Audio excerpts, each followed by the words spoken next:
Salut tout le monde, bienvenue à cette quatrième vidéo sur le jeu War of the Ring de Card Game publié par Ares Games en 2022. Dans cette vidéo, on va faire le tour de tous les sentiers et les champs de bataille. Ce sera quand même pas hyper long. Je vais juste m'attarder sur des mécaniques spéciales ou encore là, de la terminologie peut-être qu'il peut y avoir sur certaines de ces affaires-là, là. Mais sinon, de manière générale, ça va aller vite. On va faire les sentiers en ordre, évidemment. Alors, niveau 1, vous avez le choix entre Buckleberry Ferry,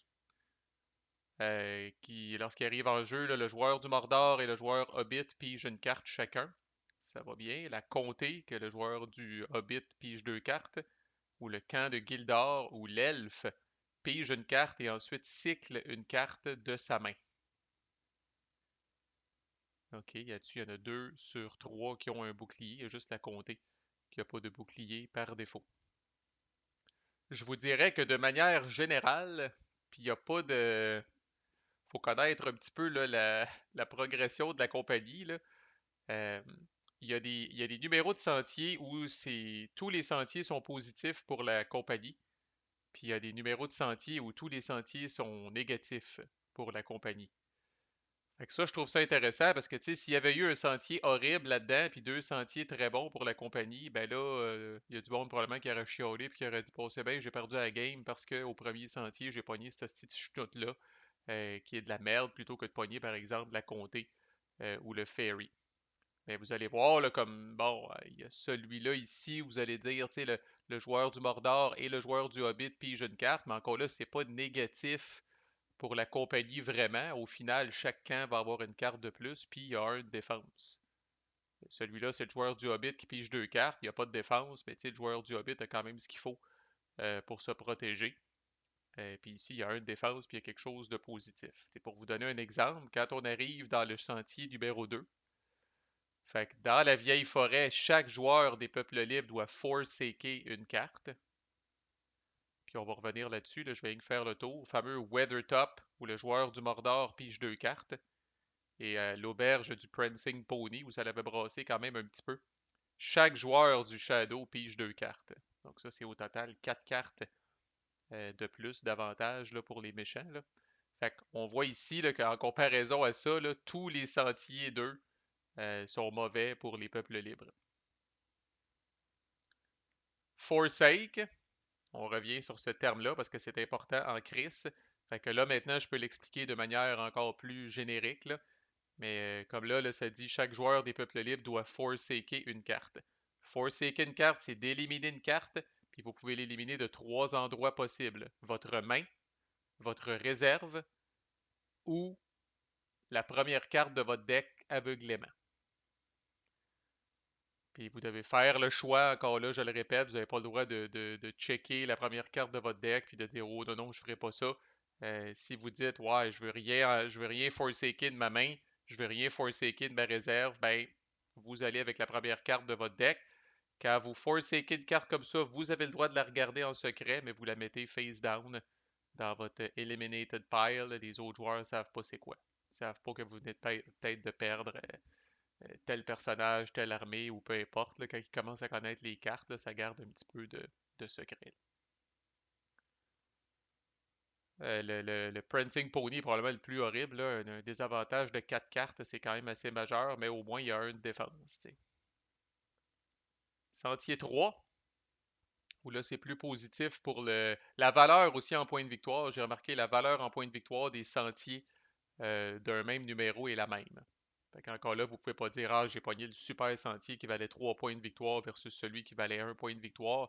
La valeur en point de victoire, pas mal certain qu'ils l'ont gardé la même partout. Alors, les Fords de Bruinen, ça peut avoir l'air négatif quand on commence à lire. Là. Chaque joueur des peuples libres doit forsaker une carte, mais ensuite pige trois cartes. Au final, vous êtes pas mal gagnant. Surtout justement si vous êtes tenté de forsaker aveuglément du dessus de votre deck. Là, à ce moment-là, vous allez vraiment piger trois cartes. Vous allez vraiment avoir trois cartes de plus dans votre main. Le conseil d'Aileron où chaque joueur des peuples libres pige une carte. Et Imladris, qui est le nom elfique de Rivendell. Le joueur des elfes pige deux cartes. Sentier 4, ça se corse pour la compagnie. Nous avons Caradras. où chaque joueur des peuples libres doit forsaker une carte. Khazad-dûm, où le joueur des monstres, donc Saruman, pige 2 cartes. Et nouvelle habilité, si on veut, là, les portes de Durin. Le joueur des monstres peut, il n'est pas obligé, peut forsaker une carte pour ajouter un de corruption à ce sentier. Et c'est un sentier qui n'a pas de défense. Fait que dans ce temps-là, on va venir prendre une tête de mort. Puis on va venir la crisser ici. Là. Puis ça compte là, dans le décompte là, au final. Là. Fait que là, entre guillemets, présentement, ce serait 1-0 pour le Shadow par rapport au peuple libre. Et le sentier 4, j'en profite pour dire que il s'agit du fameux, il s'agit de l'angle mort ou de la zone aveugle, le blind spot des Nazgûl.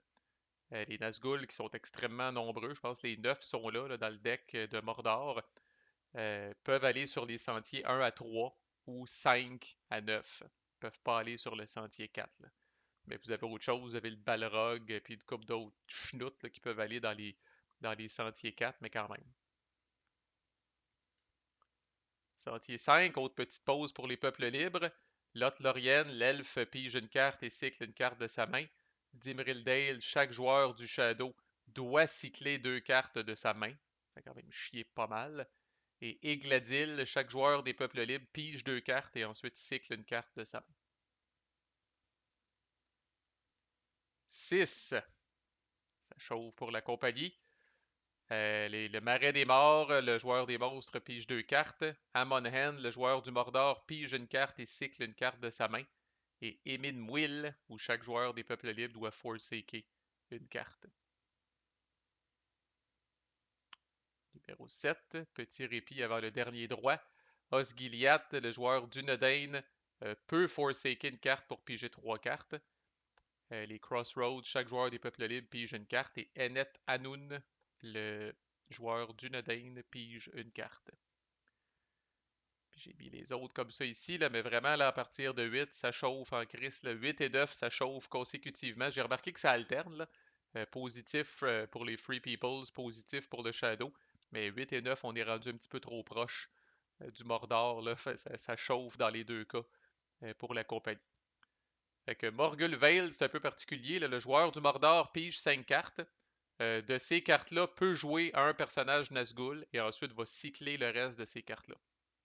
Donc ça, typiquement, là, on va se mettre 5 cartes sur la table. Il ne faut pas mélanger ça avec notre main. Là. On va regarder ces 5 cartes-là. Est-ce que j'ai un Nazgûl là-dedans que ça m'intéresse de jouer? Oui, je le joue.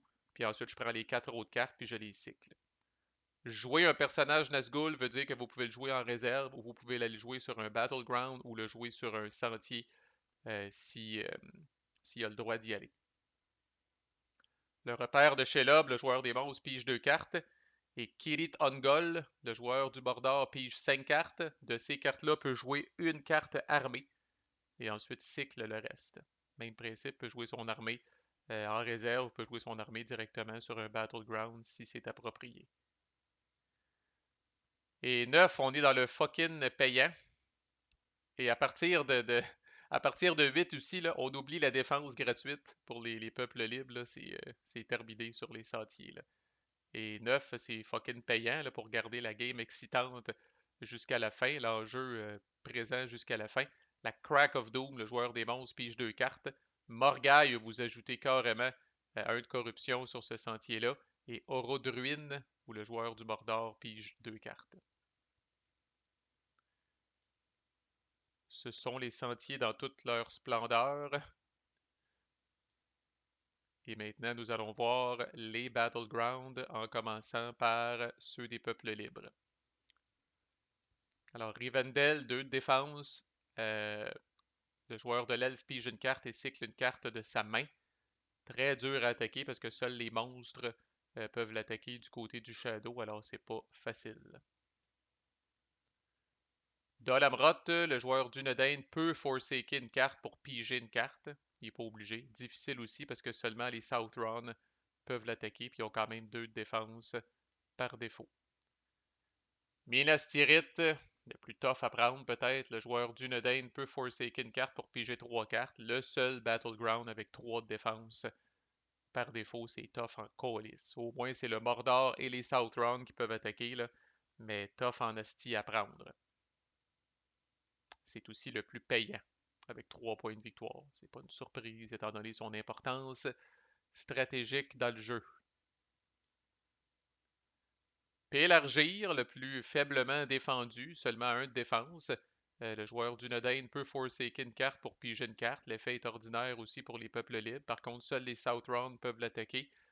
Mais quand même, c'est peut-être le plus facile, comme je dis, à varger dessus à cause de sa faible défense. Le gouffre de Helm, 2 de défense, seul Lissangar peut y aller. Le joueur du roi pige 5 cartes. De ces cartes-là peut jouer une armée ou un personnage sur Helm's Deep. Donc là, c'est précisé. S'il veut jouer une armée ou un personnage, il faut que l'armée ou le personnage puisse aller sur Helm's Deep et doit aller sur Helm's Deep et ensuite cycle le reste. Fait que si le Rohan player réussit à trouver quelque chose du Rohan ou un magicien ou peu importe, qui peut mettre sur Helm's Deep, encore là, tough en crise.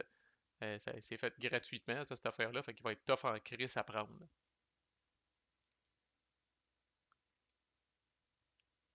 Edoras, faiblement défendu, mais l'effet est très intéressant. Alors, ça dit Helm's Deep doit aussi être activé s'il se trouve encore dans le deck des Battlegrounds des peuples libres. Alors, si Helm's Deep a déjà été conquis, on y touche pas.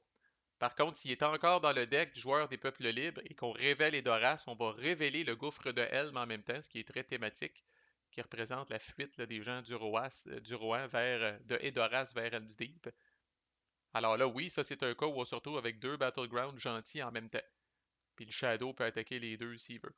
Fait que le Shadow peut peut-être essayer de au moins conquérir Edoras pour venir éponger là, la perte de Helm's Deep. Puis quand on va chercher Helm's Deep comme ça, puis qu'on l'amène, on fait son effet qui est ici pareil. Puis comme je disais, on se retrouve avec 2 Battlegrounds. Il n'y a pas de limite au nombre de Battlegrounds qui peuvent se trouver en jeu à un moment X. Et peut-être la plus intrigante de la gang, Lorienne, 2 de défense. Alors là, ça dit le Battleground méchant Dol Guldur, qu'on va voir à l'instant, doit aussi être activé ou réactivé. Et ce terme-là est très important. Il y a une différence entre. Fait que Edoras dit Helm's Deep doit être activé s'il est dans le deck des peuples libres. Mais ça dit là, le Battleground du Shadow Dol Guldur doit être activé. Fait que s'il est dans le deck du Shadow, on le prend puis on le met sur la table, puis on résout son effet. Ou réactiver, ce que ça veut dire, puis là, ça c'est toujours très intéressant, c'est que s'il a été conquis par quelqu'un, vous le prenez puis vous le recrissez au milieu de la table. Et la personne qui l'avait conquis perd les points de victoire associés à ça. Puis là, je sais pas, là, c'est contre-attaque ou c'est prise 2 à Dol Guldur. Mais là, on va se rebattre sur ce battleground-là. Puis là, peut-être même que c'est l'autre camp qui va en prendre possession. Et pis encore, supposez que Dol Guldur avait été conquis par les joueurs des peuples libres et qu'il est réactivé comme ça. Puis là, c'est pas mais, là, même si le joueur des peuples libres révèle la Lorienne, il n'y a pas le choix de remettre en jeu Dol Guldur si Dol Guldur avait été conquis par lui. Là. Fait que quand un Battleground est réactivé, s'il avait été capturé par l'adversaire, vous ne tenez plus compte de ces boucliers imprimés. Fait que, je répète l'exemple. Imaginez que les peuples libres ont réussi à conquérir Dol Guldur. Fait que thématiquement, ils ont réussi à percer les défenses de Dol Guldur, puis ils ont réussi à raser la place, puis à faire le ménage dans la place. Donc, au moment où Dol Guldur est réactivé, ben, ces boucliers ne comptent plus. Là. Ces boucliers sur la carte ne comptent plus. Ils ont déjà été défaussés par les peuples libres. Fait que voici un battleground très juteux qui se retrouve sur le board avec 0 de défense par défaut. Fait que tout est possible. Par contre, si Dol Guldur avait été gagné par le Shadow, si le Shadow avait réussi à défendre Dol Guldur, puis que là, Dol Guldur est réactivé, là, ses boucliers sont encore actifs. Puis encore là, thématiquement, ça fait du sens. Le Shadow avait réussi à repousser la première attaque des peuples libres, fait que les défenses par défaut sont encore en place. Fait que la règle quand vous réactivez un Battleground, c'est que s'il avait été conquis par le camp opposé, puis que le Battleground est réactivé, ses boucliers imprimés ne comptent plus. Fait que ça, au lieu des défauts, ça, on va les tasser un petit peu, là. Puis je vais vous montrer là, en terminant les 7 du Shadow. Fait que Arad, chaque joueur du Shadow pige une carte, faiblement défendu, faible valeur en point de victoire aussi. Umbar, chaque joueur du Shadow pige une carte, un peu la même affaire, mais un petit peu plus de défense. La Moria, le joueur des monstres, pige 2 cartes, relativement bien défendu. Par contre, très peu, tu sais, seuls les monstres peuvent aller là, là. Fait que vous espérez avoir le Balrog, là, puis des trolls, puis d'autres cochonneries. Euh, le fameux Cave Troll, je pense, là, qui était dans la Moria, là, qui existe, je pense, là. Tandis que évidemment, les peuples libres peuvent envoyer des elfes, des nains, puis des magiciens, là, à l'image de la compagnie qui passait dedans. Moranon commence à être payant, puis là, le joueur du bord d'or pige 5 cartes. De ces cartes-là peut jouer une armée et ensuite cycler le reste. C'est probablement le Battleground où il peut y avoir le plus de participants. 5 factions au total peuvent y aller. Là, je pense que c'est pas loin. Ouais, à date, c'est le record. Minas Morgul, le joueur du bord d'or pige 5 cartes, peut jouer un Nazgûl à la réserve, obligatoirement, et ensuite cycle le reste. Hortank. Intéressant. Alors, le joueur de l'Isengard peut prendre Saruman de son deck ou de son Cycle Pile et le mettre dans sa main. Et ensuite, le joueur de l'Isengard, de l'Isengard recycle la Cycle Pile. Ça, c'est de prendre la Cycle Pile puis de la rebrasser dans le deck. Alors, quand Hortank est révélé, autrement dit, à moins que Saruman ait été éliminé, le joueur de l'Isengard va automatiquement être capable d'avoir Saruman dans sa main s'il le désire. Il peut aller le chercher dans le deck ou il peut aller le chercher dans le Cycle Pile. Puis s'il fait ça, ce qui peut être un avantage ou un inconvénient, il prend la Cycle Pile puis il rebrase dans son deck. Et finalement, je l'ai gardé pour la fin parce que l'effet est miroir. Alors, Dol Guldur, lui, quand il est activé, euh, ça dit justement que le Battleground de la Lorienne doit aussi être activé ou réactivé. Donc ça, là, ce sont deux, on va le dire de même, là, des Battlegrounds jumeaux liés ensemble. L'un ne va pas sans l'autre.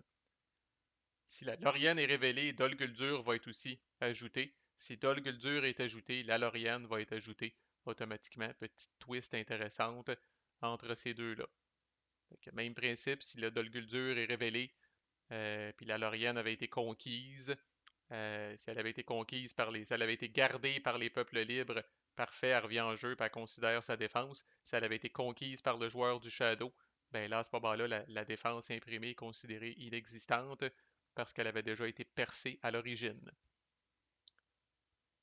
Fait que voilà, c'était les Battlegrounds avec les petites règles spéciales.